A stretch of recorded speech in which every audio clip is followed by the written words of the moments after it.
Good afternoon, ladies and gentlemen. I'm Jim Knotts at the Vietnam Veterans Memorial Fund, and it is my privilege to be the first to welcome you here today to our annual Vietnam Veterans Ceremony on Veterans Day. I'm happy to present the ceremony today in partnership with Eastern National, the National Park Service, the Women's Memorial Foundation, as we commemorate the 25th anniversary of the dedication of the Women's Memorial.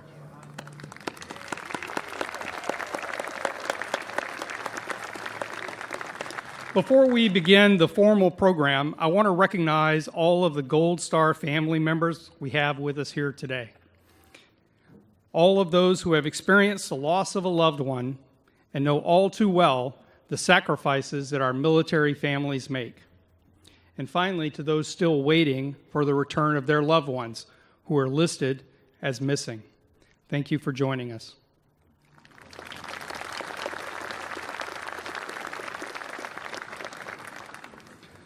I'd also like to take a moment to thank the National Park Service volunteers. They are the folks in the yellow jackets and the yellow hats. You can almost always find one or more of them here at the wall. They are the face of this memorial to more than 5 million visitors a year. And they help people to find names, to understand the history and design of the memorial, answer those basic questions.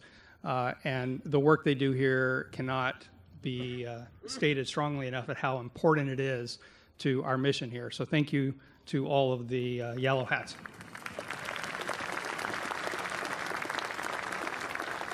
I also have to thank the staff of the Vietnam Veterans Memorial Fund and to the event coordinators, something fabulous here today.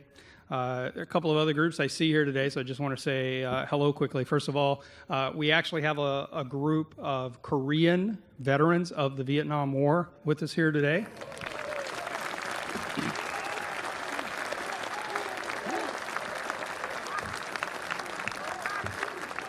And I also see a lot of representatives from the 1st Division here today. We're actually going to have a 1st Division Honor Guard with us up on the wall for most of the ceremony. And I would be remiss if I did not give a special welcome to all of our women veterans of the Vietnam War. Not only those who wore the uniform, but also our Red Cross volunteers, Army Special Services, and any others. Ladies, if you would all stand so you can be recognized.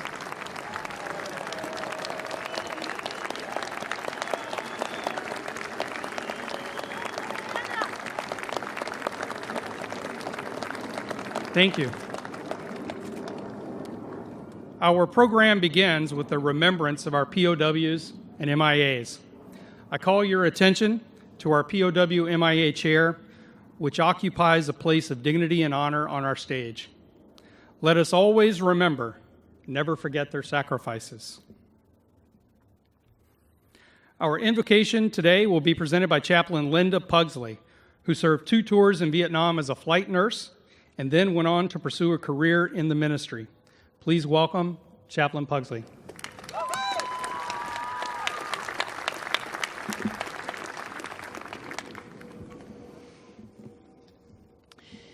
Not everyone here today may be on the God page of life, but I ask you to be a good fellow American and stand quietly by with those of us who are while we have a sacred moment. Dear God, we ask your hand to be upon us in our tribute today to the men and women who served in Vietnam and during its aftermath. Many wounds still remain within us that we ourselves cannot heal.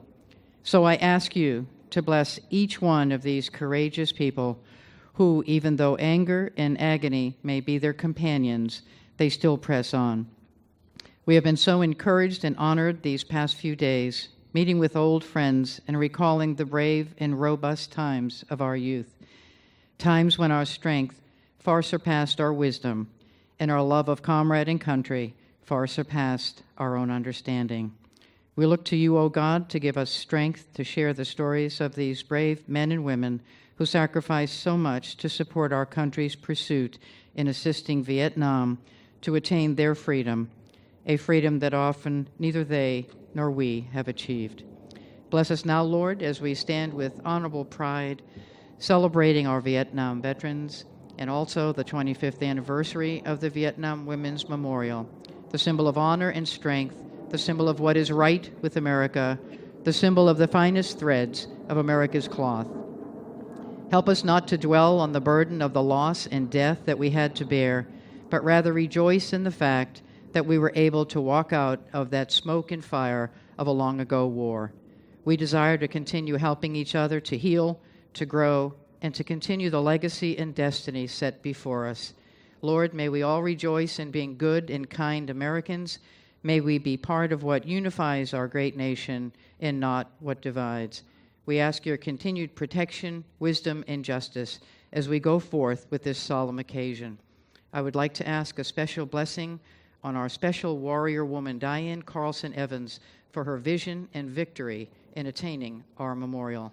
Bless all the coordinators, the helpers, the park service, and all those who have been here and worked so hard all week.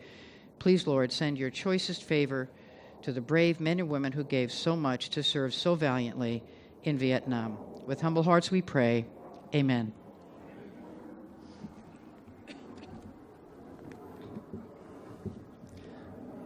Actually, if you would remain standing, those of you who may. In just a moment, I'm going to ask the color guard to present the colors. Our color guard today is a Joint Armed Forces color guard from the Military District of Washington. The Pledge of Allegiance today will be led by Specialist Camille Torres, and Kira O'Brien will sing the national anthem. Color guard, present the colors.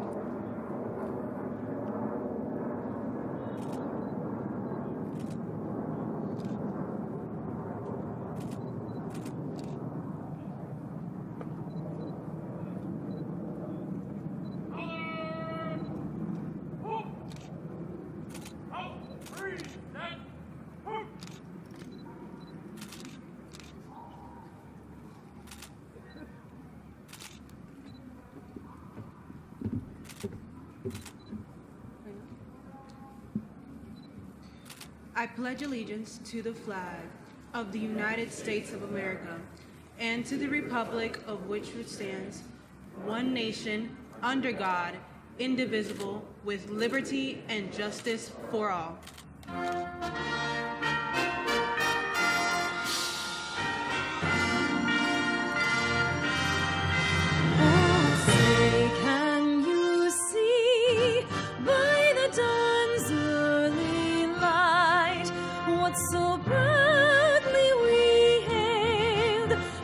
Twilight's last gleaming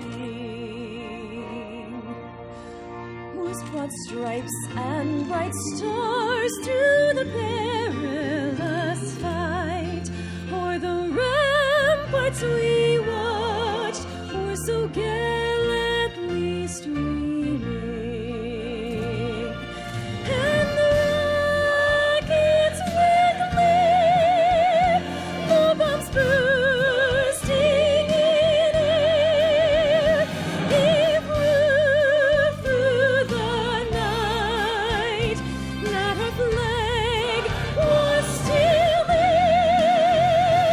Oh, say, does that star-spangled banner yet wave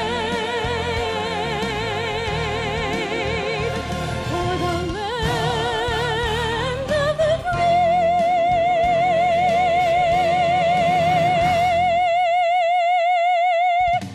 and the home of the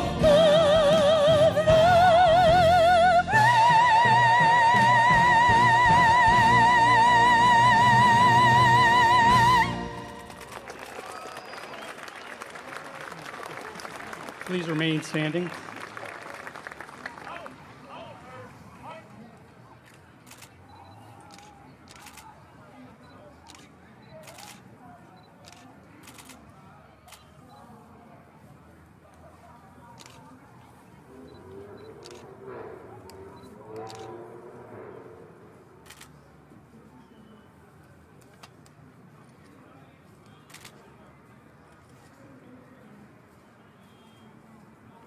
As the color guard departs, we're going to be joined by the 1st Division Honor Guard.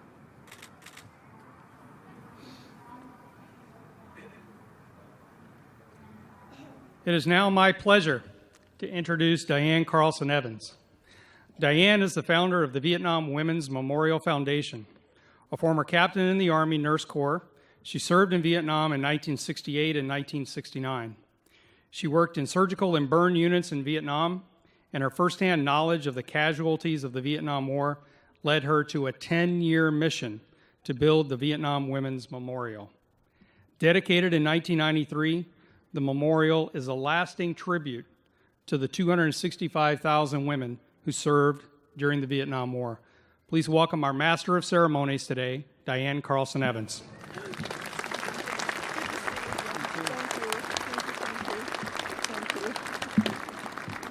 Thank you, Jim.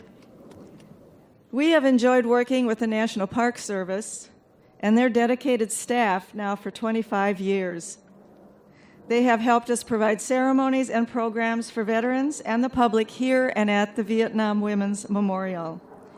We are very honored today to have the acting superintendent of the National Mall and National Park Service, Ms. Patricia Tarp. She says one of her principal duties is to hire, develop, and grow great park leaders. Please welcome Patty Tarp.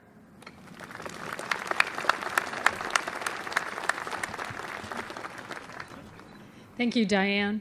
And welcome to the National Mall and Memorial Parks on this Veterans Day. On behalf of the National Park Service, I'd like to welcome our visitors, distinguished guests, families, and friends, and especially all the veterans and members of our armed forces who are here today with your families. We are deeply honored with your presence this afternoon and your service to this great country. Thank you. The 3 Vietnam Veterans Memorials in this area are the most visited sites on the National Mall, and in fact, all of Washington, D.C., and certainly to me, the most impactful. As a young girl, the Vietnam War was the first time I was becoming aware of the realities of war and the cost of our freedom.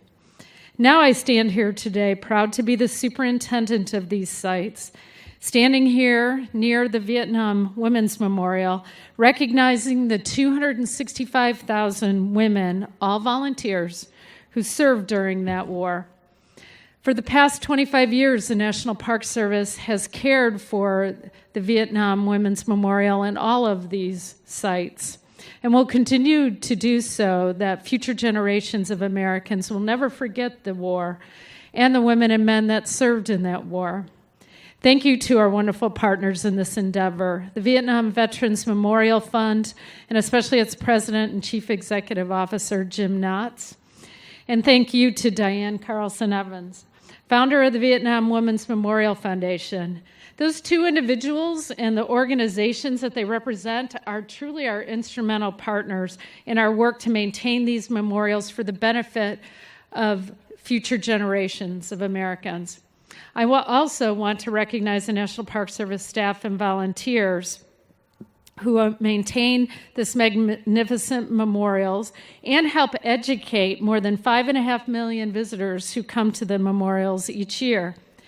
At places like Vietnam Veterans Memorial, the Vietnam Women's Memorial, the Korean War Veterans Memorial, the World War II Memorial, the American Veterans Disabled for Life Memorial, and so many other important and impactful memorial sites, we are proud to tell the story of the men and women who have served our country for more than 240 years, and to help our more than 36 million visitors each year understand how that service, how that bravery and sacrifice has shaped the America we know today. And we are proud that our National Park Service employees and volunteers include veterans of all of the America's armed forces who continue to serve their country wearing, after their time with the military, wearing the uniform now of the National Park Service.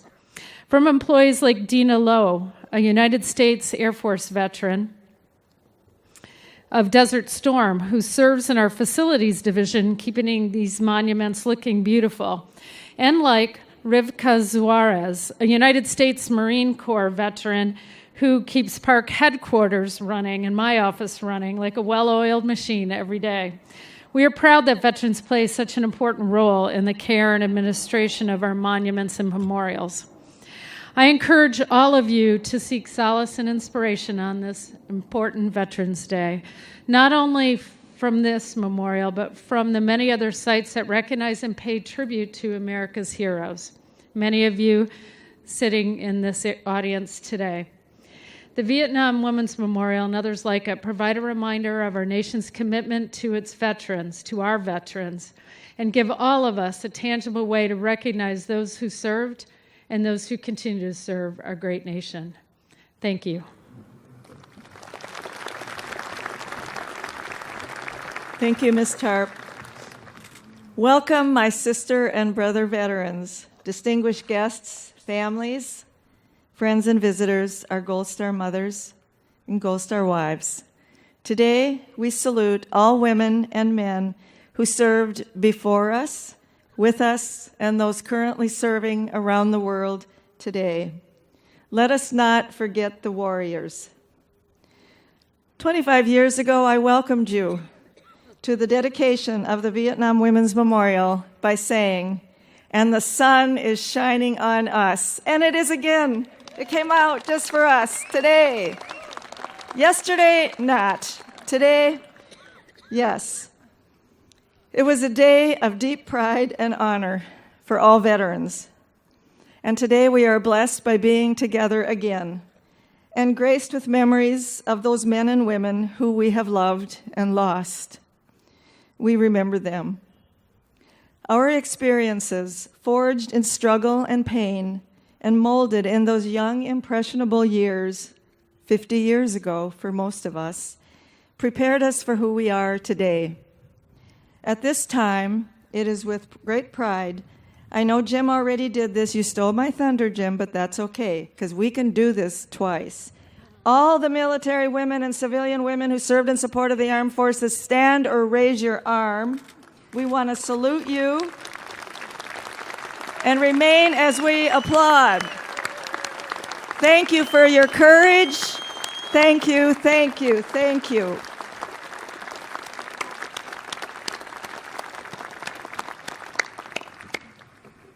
Today we honor you, and today we thank all those men and women who helped us achieve that recognition. We are grateful to Glenna Goodacre for shaping the clay and casting in bronze that which brings us and our nation visible recognition, helping to heal the invisible wounds of war. I will repeat our gratitude, as Jim has done, to the National Park Service for their stewardship of our memorials. And we are deeply grateful to all our volunteers, usually dressed in yellow, who go above and beyond in assisting the thousands of visitors who come here this year. We are deeply indebted to Eastern National, to whom the Vietnam Women's Memorial Foundation entrusted with its long-term goal of carrying forward our mission to highlight and share the important story of women who served around the world during the Vietnam era. And we are grateful to the Vietnam Veterans Memorial Fund, chaired by John Dibble, and to Jim Knotts, its president, and to their board and to their staff for helping us plan and coordinate this event, along with the thousands of donors and volunteers. We are forever grateful. The veteran service organizations represented here today on the stage with us have been stalwart in their support. We cannot thank them enough. And I cannot forget to say thank you to the Girl Scout Troop 952 of Sterling, Virginia, for volunteering to assist us last night and today. You girls all deserve our applause. Now go get your service awards. 25 years ago, we came here to dedicate a long-awaited monument, honoring the achievements, sacrifice, and devotion to duty of women who had served during the Vietnam era. We witnessed the dynamic power of art as it altered our nation's thinking in how it heals its wounds, and how memory is shaped, and how history records women's service. The sculpture arrived following 9 years of controversy and outright rejection by government agencies and public figures. Yet these women had shouldered the war together with our brother veterans. We saved lives. We sustained our mission by working together in many roles and occupational specialties as civilian and military women. The monument has, as Glenna Goodacre forecasted, placed an image of American women in uniform firmly in the national conscience. It was a first on this national mall, and it serves, in Admiral William J. Crowd's words, as a shining beacon for future generations of America's women. Our next speaker is a woman who experienced war from the other side. Her story begins as a baby girl in an orphanage in Vietnam in 1972. Today, Kimberly Mitchell is the president and CEO of Veterans Village of San Diego. They serve over 2,000 veterans every year with supportive services, mental health treatment, substance abuse treatment, job training, case management, and assistance into permanent housing. Kim herself served in the United States Navy for 17 years as a surface warfare officer, serving aboard surface ships and shore commands. Her last 2 years on active duty were as Deputy Director for the Office of Warrior and Family Support. In this capacity, she visited hundreds of communities and has assisted thousands of organizations. Please help us welcome Kimberly Mitchell.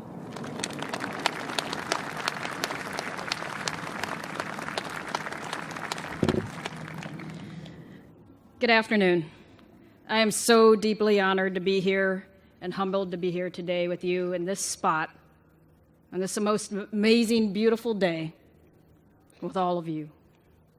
I can think of no better place for me for reflection, remembrance, and gratitude than to be here at the wall on the 25th anniversary of the Vietnam Women's Memorial, on the 100th anniversary of the end of World War I, on Veterans Day.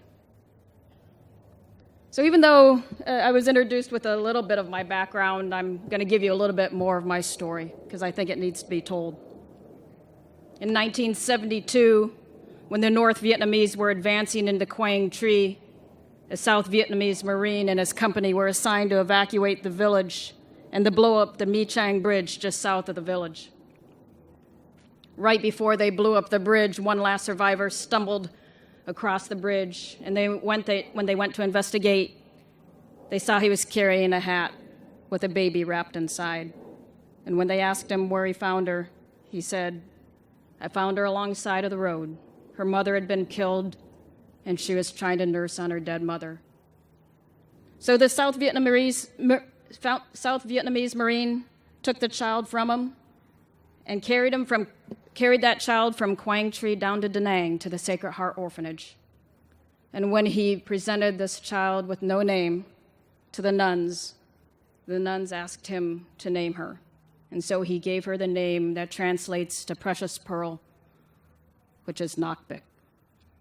A couple months later, a U.S. Air Force tech sergeant who was stationed at the U.S. Air Base in Da Nang came over to the orphanage and did as many service members did during that time, during their time off, bring supplies and gifts and food to the nuns because it gave them a little bit of taste of normalcy to see children and take care of children.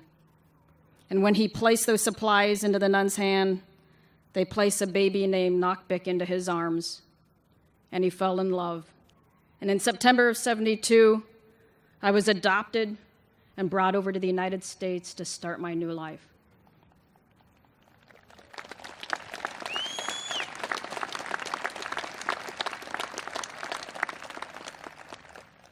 Here in the States, I grew up in northern Wisconsin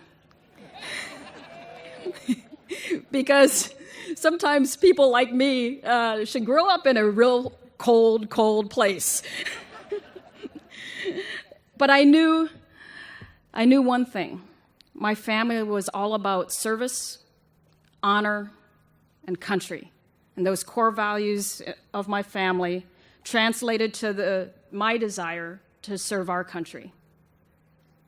So I decided to apply to the U.S. Naval Academy. Against my father's wishes, who wanted me to go to the Air Force Academy, but, you know, the sea, warm weather, it seemed tempting. A week before I reported to the Naval Academy, my father was struck by lightning on our farm. My hero, the one who brought me to America, was taken from me. So I understand what happens to families when a tragic incident happens, but I also understand the power of a community and when they can come together to support those families that need their support. After taking a year off, I returned to the Naval Academy and graduated in 1996 to spend 17 years in the Navy as a surface warfare officer. My last 2 years in the Navy, I had the honor and privilege to work for Admiral Mike Mullen, the chairman of the Joint Chiefs of Staff in the Office of Warrior and Family Support, traveling around to 329 communities, working with services, working with organizations to find services, resources for our veterans, our military families, and our Gold Star families. I left the Navy in 2012 to lead a nonprofit organization here in Washington, D.C., to continue with communities and organizations providing those much-needed services that are so critical to our transition and reintegration. Last summer, I was honored to be offered the job as president and CEO of Veterans Village of San Diego, or VVSD. VVSD was founded in 1981 by 5 combat Vietnam veterans who returned to San Diego looking for services and resources, but they couldn't find it. So they did what a lot of Vietnam veterans do. They started their own organization to get what they needed, because who knows best than themselves to provide those services that are needed. In fact, our 501c3 name is still Vietnam Veterans of San Diego, even though we do business as Veterans Village of San Diego. Because over time, it was the Vietnam veterans that realized that as the new generation of veterans were coming home, seeking services and resources, they knew that they needed to offer that hand up to those returning service members and veterans so that they had a place to come to and to be welcome.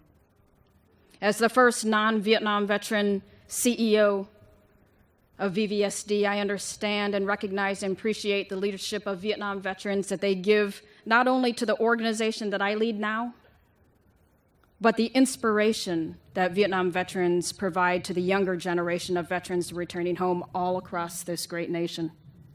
Because it's the Vietnam veterans that understand that we are veterans, we're not victims, and we want recognition of our potential, and we never want pity, and it is at times that we need that hand up and never a hand out. As a woman who served in the United States Navy, I can thank the women who served before me to pave the path for the women who serve in the United States Armed Forces. The 8 women whose names are on the wall with the over 58,000 patriots who gave their lives for someone like me to live. We all have personal heroes. And for me, the Vietnam veterans, the men and women who served, you are my heroes. And I want to thank you for serving so that I could live. Having served in the world's greatest Navy and having met thousands of current service members and veterans across this nation, let me assure you that your legacy of service and leadership lives in the lives of all veterans of the younger generations. As many of you are aware, the increasing role of women in our armed forces is having an amazing impact. No longer are there billets and jobs that are only for men. We now have women who fly combat missions and fighter aircraft, serving aboard submarines, qualified Army Rangers, Marine Corps infantry, and many more. Our armed forces are the strongest and best trained armed forces in the entire world. For every Vietnam veteran in the audience today, please know that a grateful nation thanks you for your service, valor, and sacrifice. You served during a time when service was unpopular, but you did so with honor and courage. And from the bottom of my heart, I thank you and welcome home.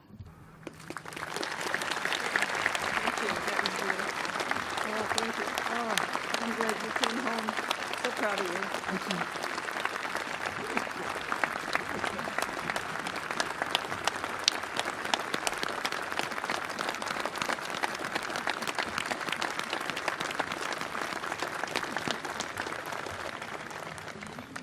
Thank you, Kimberly. That is what you call full circle. The bronze figures in the Vietnam Women's Memorial represent daring women of courage. We shared a daunting obligation to their duty under perilous conditions in wartime. Many were there to care for the wounded, soldier represented in bronze. It is now my pleasure to introduce a decorated veteran of the Vietnam War who personifies bravery while working without respite under enemy fire. Colonel Jane Carson was drawn to serve her country at the age of 20 when she joined the Army Nurse Corps. Over her 27-year career, she served in 4 countries. Throughout her career, she was a proud Army nurse. She volunteered to go to Vietnam in 1969 and served with the 312th and 91st Evacuation Hospitals in Chu Lai, never imagining how that experience would change her life forever. Midway through her tour, Jane's beloved mother was diagnosed with a brain tumor and died. She returned to Vietnam after emergency leave. A little Montagnard orphan came into her life at the hospital, and it was love at first sight. Jane went on to bring this child home, and she was adopted by Jane's oldest brother. In 1984, I had begun in earnest a quest for a Vietnam Women's Memorial here on this site. Living in Wisconsin at the time, I was told about a Colonel Jane Carson working at the Pentagon. I needed help. I contacted Jane, who was a stranger to me. When others were saying no, her courage to say, yes, what can I do to help? To someone she had never heard of is something I will never forget and for which I will be eternally grateful.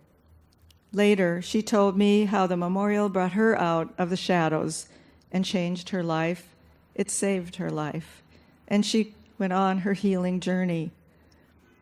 Jane was one of our featured speakers at the 1993 dedication. She's back because, to us, Jane represents all that is good about serving humanity, patriotism, commitment, and forgiveness. Since retiring in Santa Fe, New Mexico, Jane has devoted herself to a nonprofit organization dedicated to the promotion of humane animal care and the reduction of overpopulation of companion animals in New Mexico. Please help me welcome Colonel Jane Carson.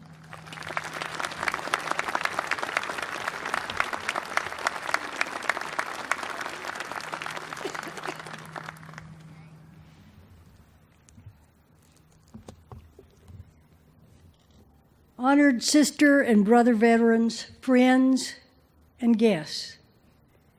105 years ago, I wanted to give a Lincoln speech, and that's all I got out of it, but no. 105 years ago, we gathered at this sacred place to dedicate the Vietnam Women's Memorial, the first memorial on our nation's mall to honor the military service and sacrifice of military women. All the wars and the multitude of statues in Washington, D.C., and not one recognizing the service of women to our military, even though we'd been by our brother's side since the founding of this nation. Not one, folks, not one. Until a young Vietnam veteran, Diane Carlson Evans, attended the dedication of the 3 servicemen in 1984 and asked, "Where am I? Who wore my boots? She was told that was representational art, so the women were represented by one of the men. That's when this Vietnam veteran, wife and mother of four youngsters at that, determined that there needed to be a memorial to honor the service of military and civilian women. 265,000 women served in Vietnam and around the world during that difficult time in history. And we can't say that enough because a lot of people do not realize the number. Leonardo da Vinci, not only a great artist, but also a great inventor, said, "It has long since come to my attention that people of accomplishment rarely step back and let things happen to them. They went out and happened to things." Well, Diane went out and happened to things, and regardless of all the pushback that we got, she kept going. And I was always proud to be there with her. But she's certainly one of those people that Leonardo da Vinci was talking about. She went out and made things happen. She started on this quest in the early 80s. When she first contacted me around July of '84, she explained that what she was doing and that she needed help from active duty people. You see, many active duty military did not want to be part of anything connected to Vietnam. You remember. Some military, as well as civilians, saw Vietnam as a failure. We were met with suspicion and hostility when we came home. The public had blamed the military instead of laying it at the feet of the politicians who control the fighting from the comfort and safety of their office armchair.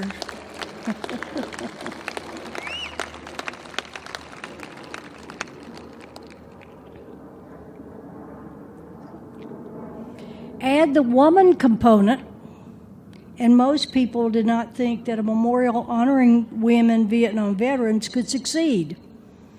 This was only one of the early obstacles to be faced, and there were a multitude to follow. For example, the head of one of the government commissions which had to approve placement of any memorial for women or anybody else on the mall said, well, you know, if we approve a memorial for the women, the next thing people will want is a memorial to the canines. Now, by the way, there is a canine memorial, has been there since 1938, but not on the mall. I love dogs, as Diane just said. I run a animal welfare group. But the man who said that did not say it as a compliment. He said it as an insult. I guess he didn't realize that dog spelled backwards spells God.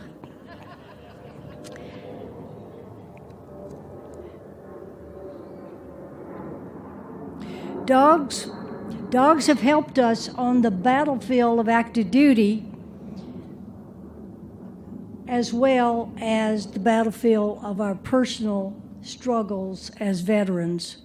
You saw the dog today, the bomb-sniffing dog, clearing the area for us. And they work right on the battlefield with the men. We were told, after returning after our tours in Vietnam, not to wear our uniforms because we would be targets. I was very proud of my military uniform. I would have worn it today had it not been snug in places. The only thing would fit me is my boonie hat. But this was beginning of a very painful entry. My staff nurse, Lieutenant Sharon Lane, who's on panel W23, West 23, was killed by rocket when she was on duty at the 312th Evacuation Hospital in Chu Lai. on the 8th of June, 1969. She's one of the 57,038 soldiers listed on the wall behind us. Death and suffering were our enemies. It was difficult enough to lose any patient, but to be able to lose a fellow officer, nurse, right in the middle of the hospital compound was devastating. We didn't have time to grieve. We had a quick memorial service, sent her body home, and went back to work, stuffing all the pain and heartache into an invisible box. My box stayed closed for years. I was afraid that if I'd opened it, my heart would literally break and I would never stop crying. But as Alice Walker said in her book, The Temple of My Familiar, sometimes breaking the heart opens it. Many of our veterans had to break their hearts to open them to forgive themselves of the real or imaginary shortcomings. Many of us feared we would not have the skills to help the next patients who needed us. Few of us felt adequate to the task. We were young, we were idealistic, we believed our government when we volunteered to serve, and we came back wounded. To heal our own hearts, we must heal the hearts of others, either two-legged or four-legged. My two-legged angel that helped me heal my heart was a beautiful young mountain yard orphan, Mona, who I brought home. She saved my life in Vietnam. I came back to Vietnam after my mom had died. I adored my mother, and she died very suddenly, had surgery, and never really recovered. So when I came back, I could care less about anything. I didn't want to live. I just didn't care. My mom died at age 54, which is very young.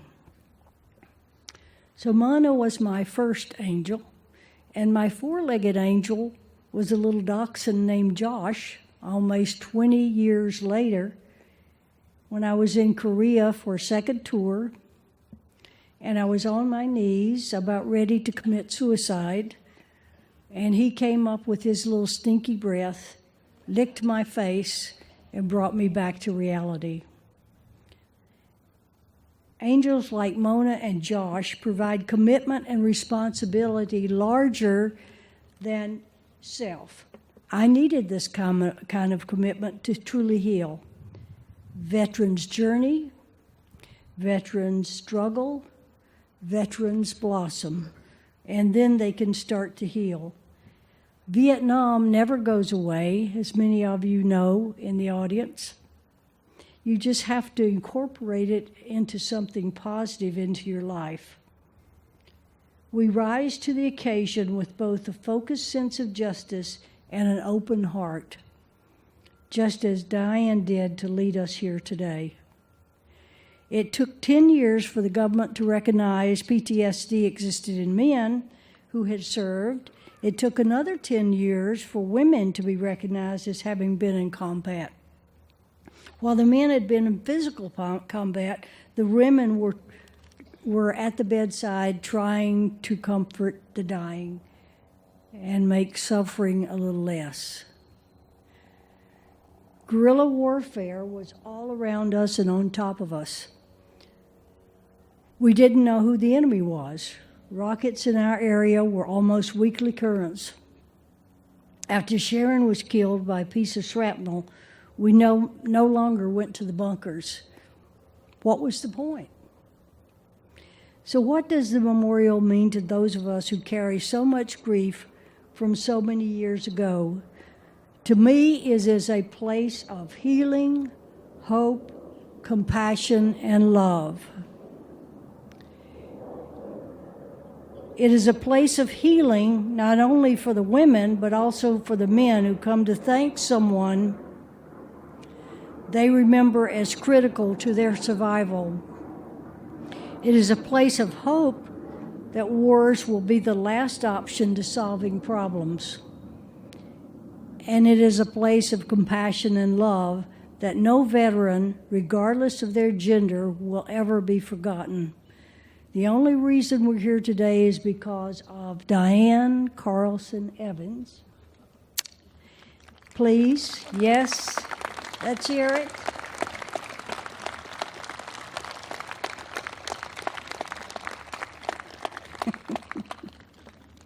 She's very modest. She was the first American woman to envision and lead the effort to place a memorial to women on the mall of our nation's capital. She had hundreds of volunteers helping, but she was a driving force. And she had a great family that it was a family effort.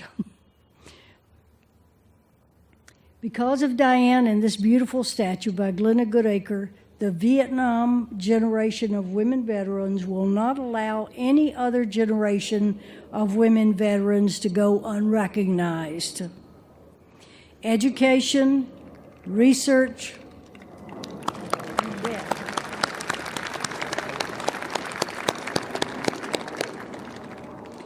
Education, research, facilitation, and helping women veterans continues through the Eastern National Vietnam Women's Memorial Advisory Group.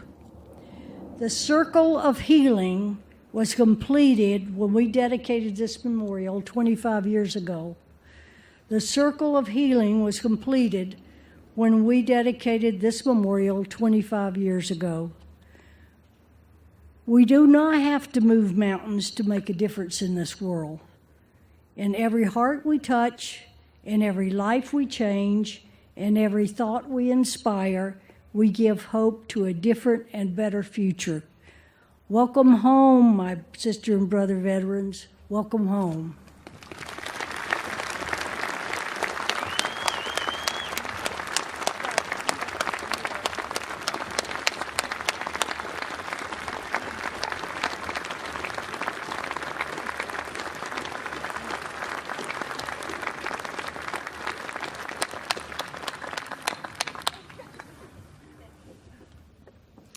Thank you, Jane. Couldn't have done it without her. Or my husband, my family. You are family. You're all family. Vietnam veterans are a family.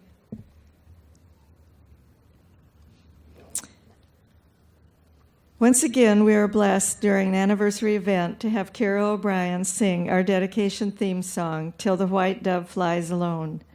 We remember with gratitude the late Rod McBrien, a Navy veteran, writer, and composer, who generously donated his time and talents to write this original piece written for his sister veterans.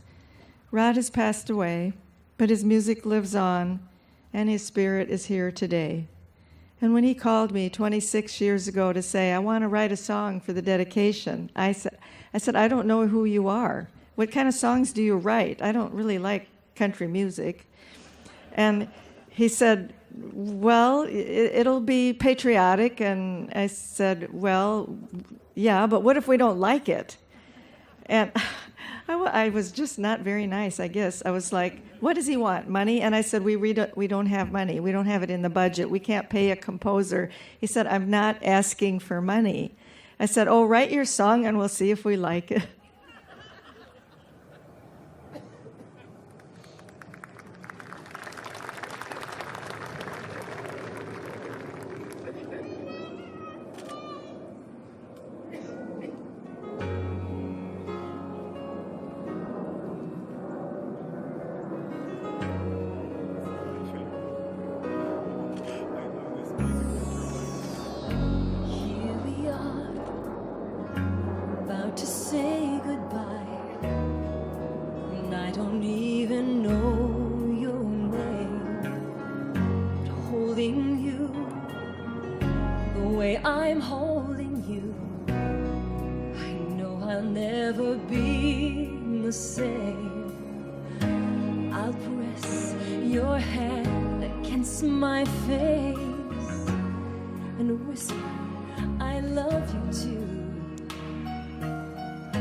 and talk of times and things back home as if I really do.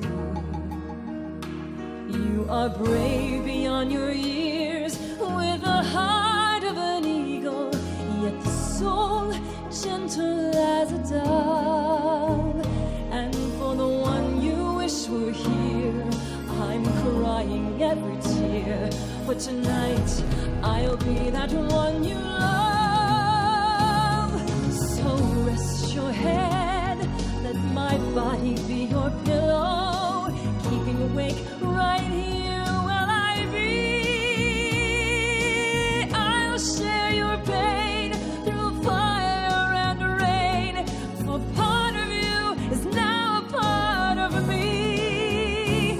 But if green pastures turn to autumn and the shepherd calls his own, I'll walk with you through the valley till the white dove flies alone.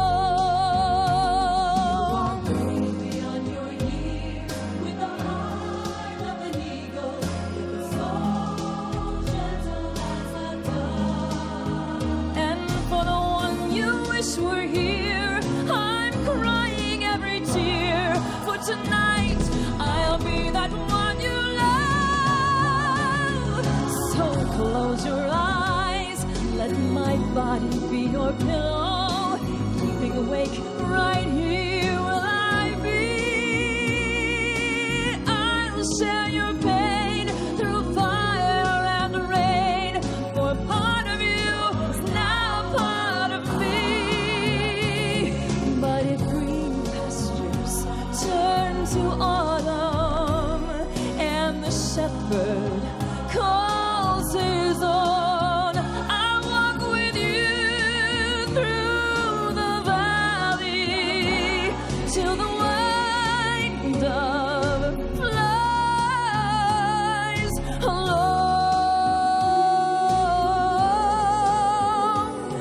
till the white dove flies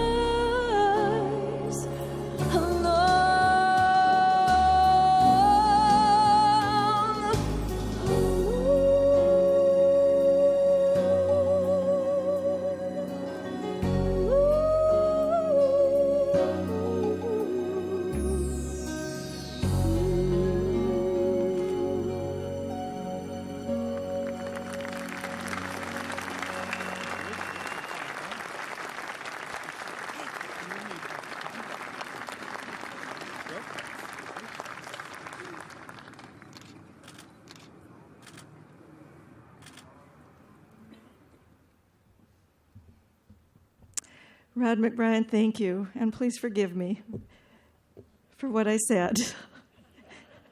And Kara, you just get better every time. It was beautiful. Thank you.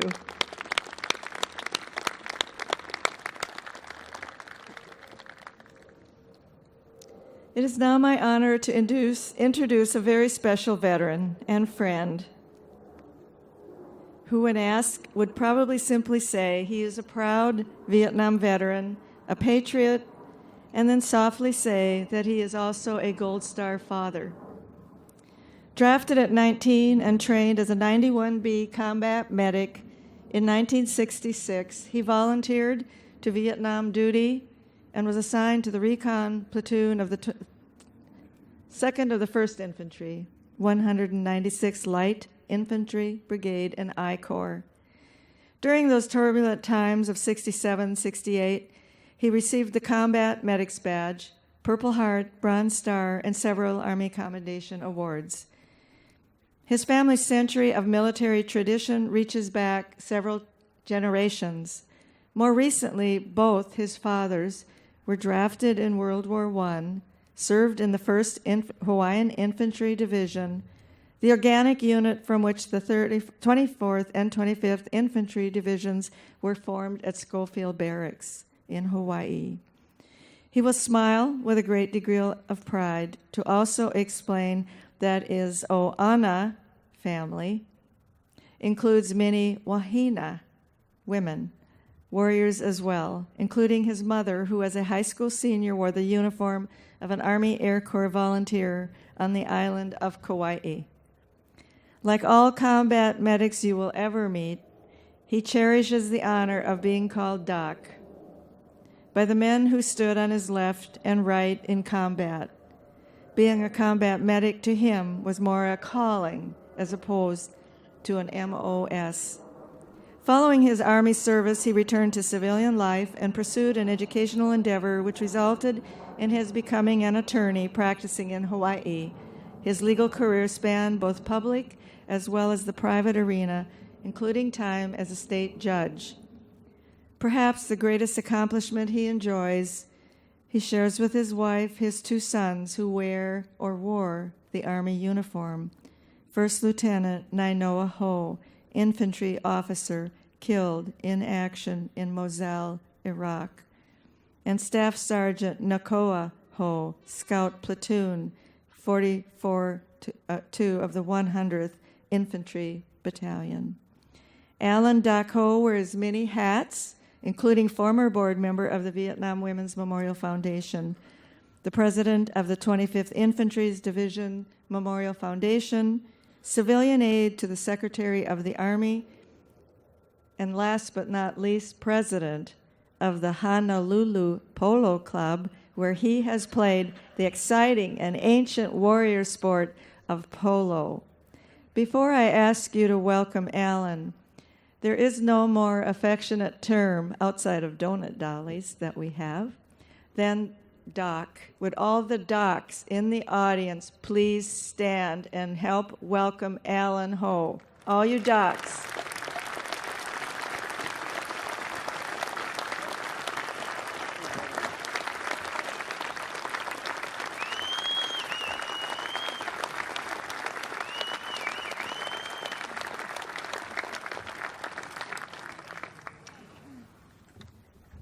Alan is a person anyone meets loves Alan Ho. He's soft-spoken, he's honorable, and he will die for you. We know that.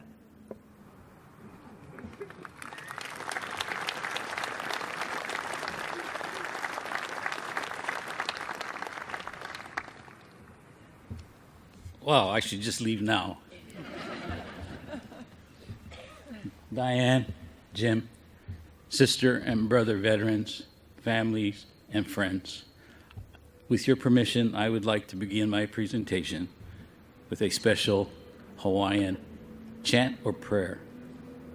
Aloha e, aloha e, aloha e, e o mai e na hoa kaua, he moe mali ka lai. Velo kala I lehua, velo kala I lehua, Eloi mai I ka leo, e ka heine ia oi.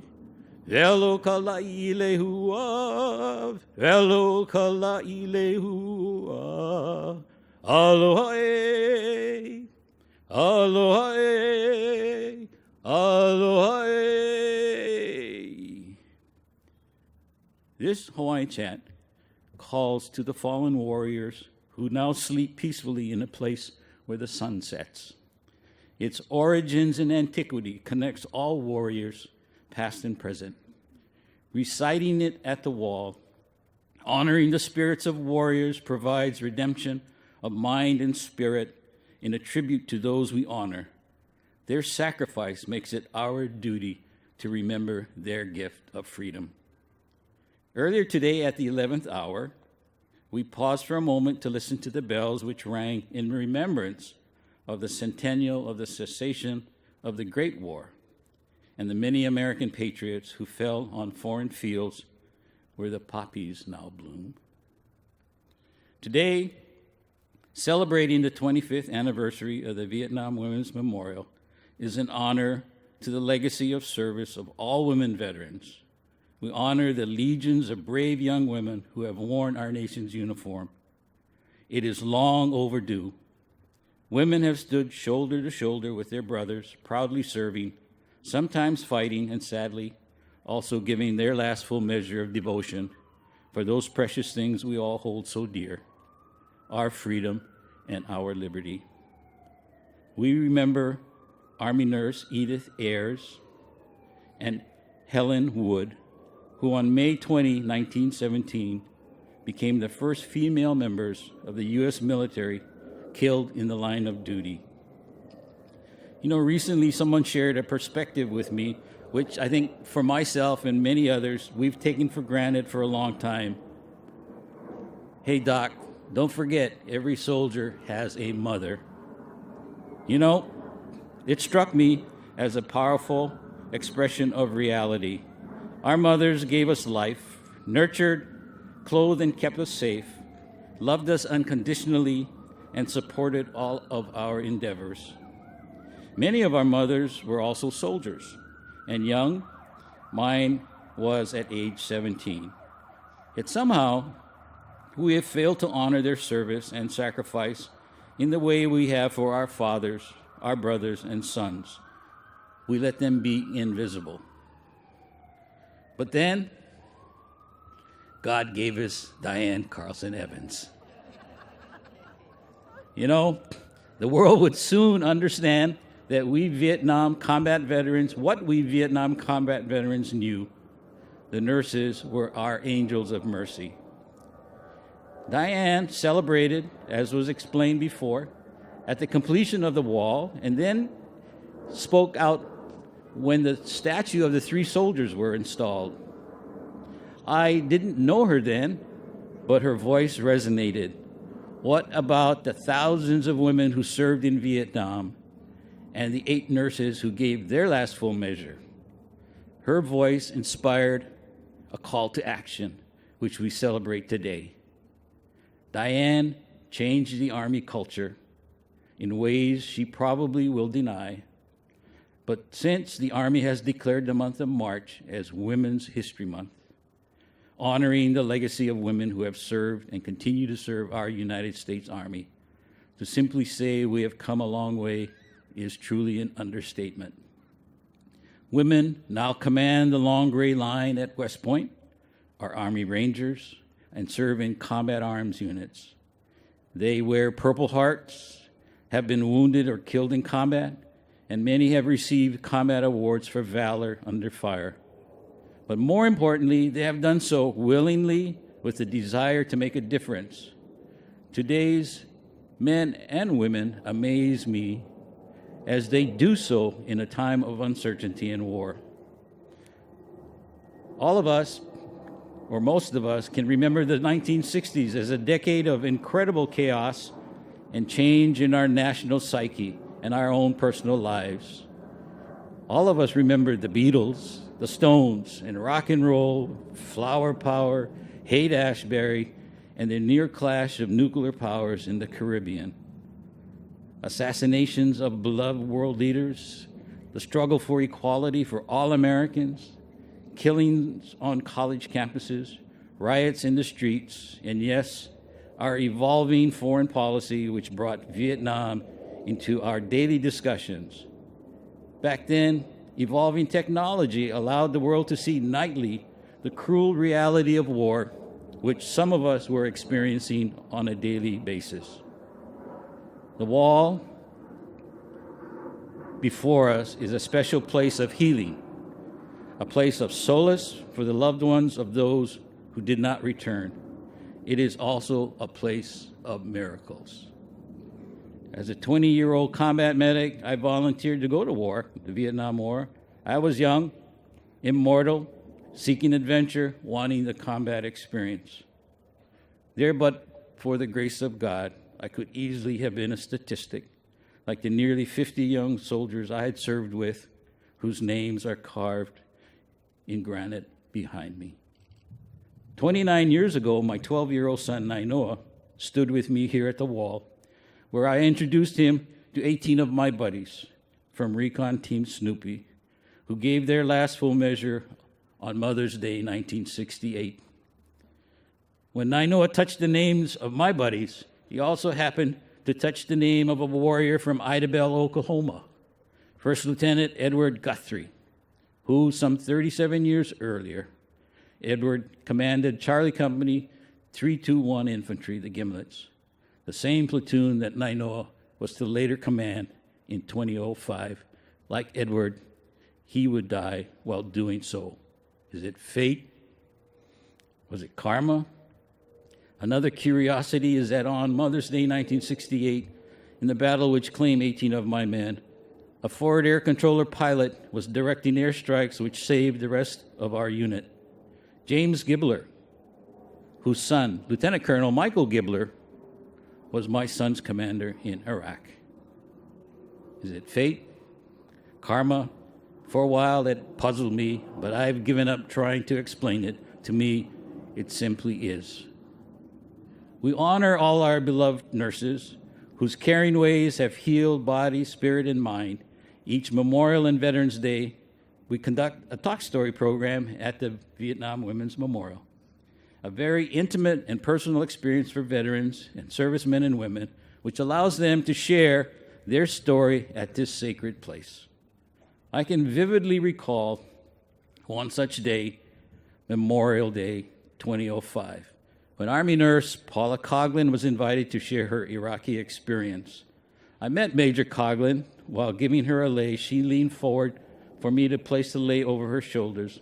She reached out and grasped the My Hero button on my coat. She softly whispered, "I know him." You know, the audience and the world around us came to a halt. Everyone literally held their breath. "He is my son," I mumbled. "He was killed in Mosul." And in the most angelic voice, she whispered, "I was with him when he died." I could sense the deep pain in her voice, and we embraced for the longest moment. That was my miracle at this wall. Veterans believe that a greater honor must be given to those of whom President Lincoln spoke at Gettysburg, that from these honored dead, we take increased devotion to that cause for which they gave their last full measure of devotion. These memorials set here are to remind us of our honored dead. We best honor them by remembering them, so their deeds, and more importantly, they themselves will live on in our hearts and minds. It is only when they are forgotten that they will have truly died, and yes, our lives will have been in vain. They shall not and will not be forgotten. Today, in carrying out our duty to our sisters who served in the Vietnam War, we honor and remember Lieutenant Annie Ruth Graham, First Lieutenant Sharon Lane, Second Lieutenant Carol Ann Dresba, Second Lieutenant Elizabeth Jones, Captain Eleanor Alexander, First Lieutenant Hedwig Orlowski, Second Lieutenant Pamela Donovan, and Captain Mary Therese Kinker. These 8 fallen warriors shall forever be remembered for their dedication to duty, honor, and country. Grieve not for lost youth, graved in memory and stone, we dwell in your dreams. Aloha, aloha ke akua, malama pono. Thank you.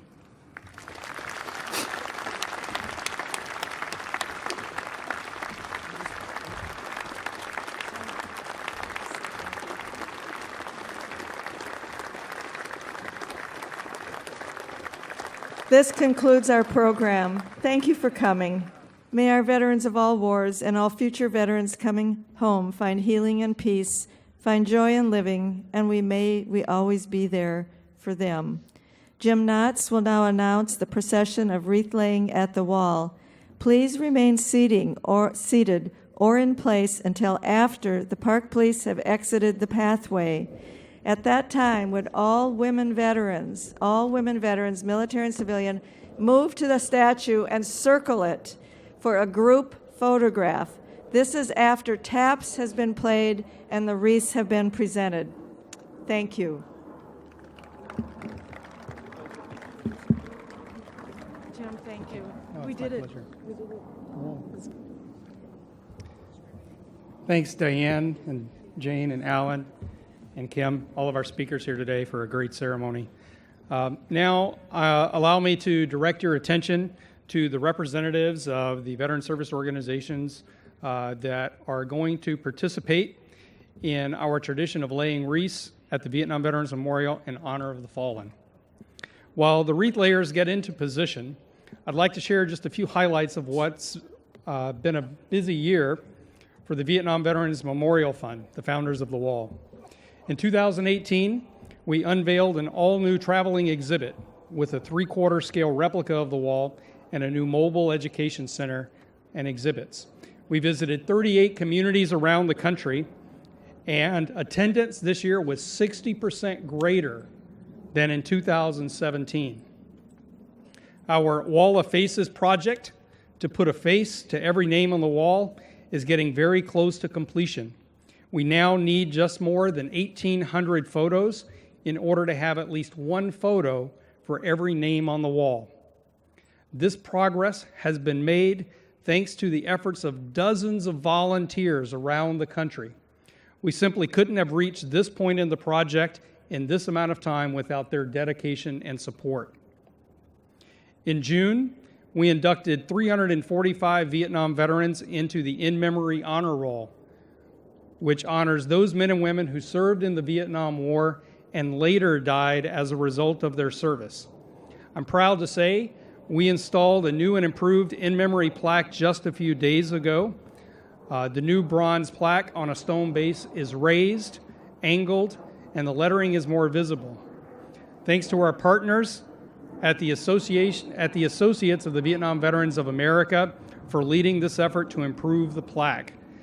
And thanks to our generous donors, VVMF was able to pay for the production and installation of the new plaque.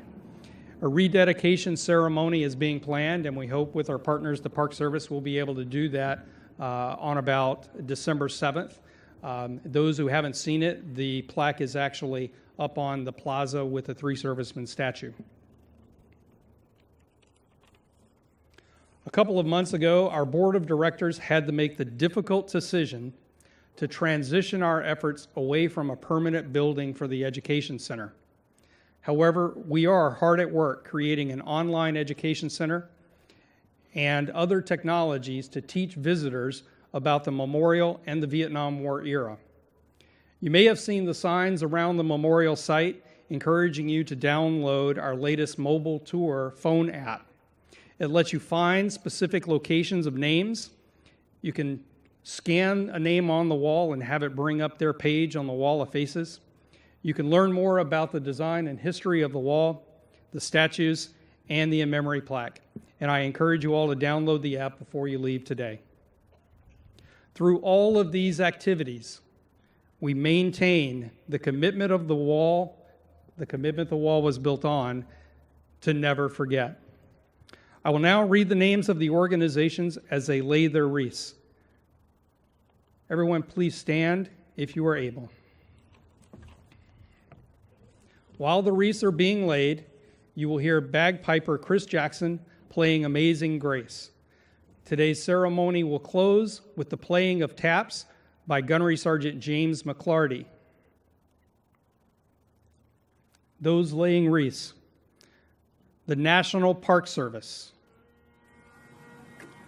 Vietnam Veterans Memorial Fund,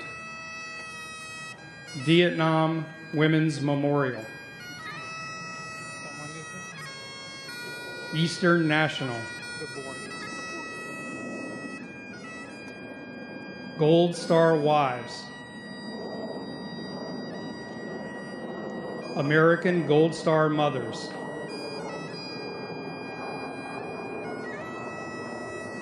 First Cavalry Division Association,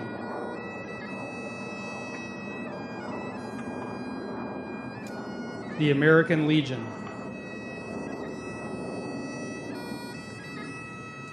Fifth Battalion, 7th Cavalry Association,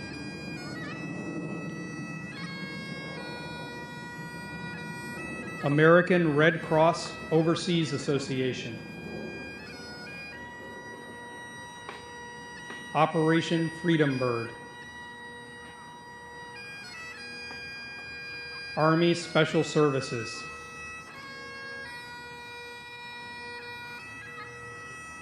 Carson Veterans, Sons and Daughters in Touch, National Dusters, Quads, and Searchlights Association, Vietnam Veterans Memorial Volunteers, Capitol View, Chapter of the Gold Star Wives of America,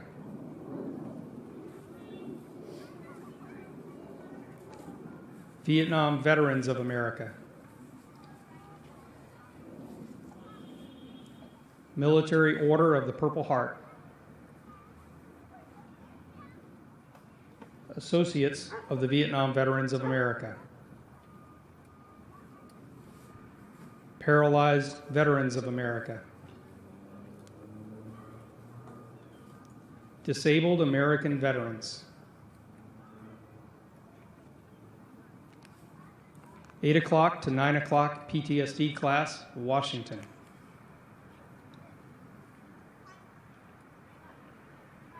Verizon Corporation Veterans Advisory Board,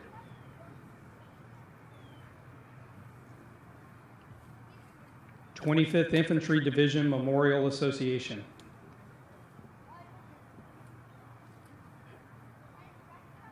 Veterans of Foreign Wars,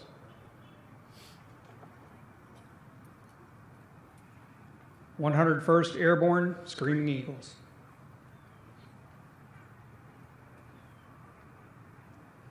Jewish War Veterans of the United States of America,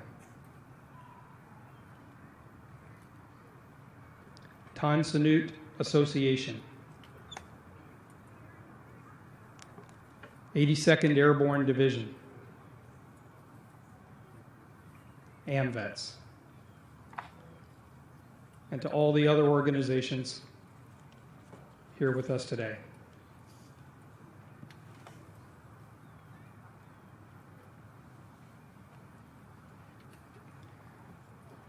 We ask that you remain standing until TAPS has been played and the National Park Service Honor Guard has been dismissed.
Honor Guard, you are dismissed.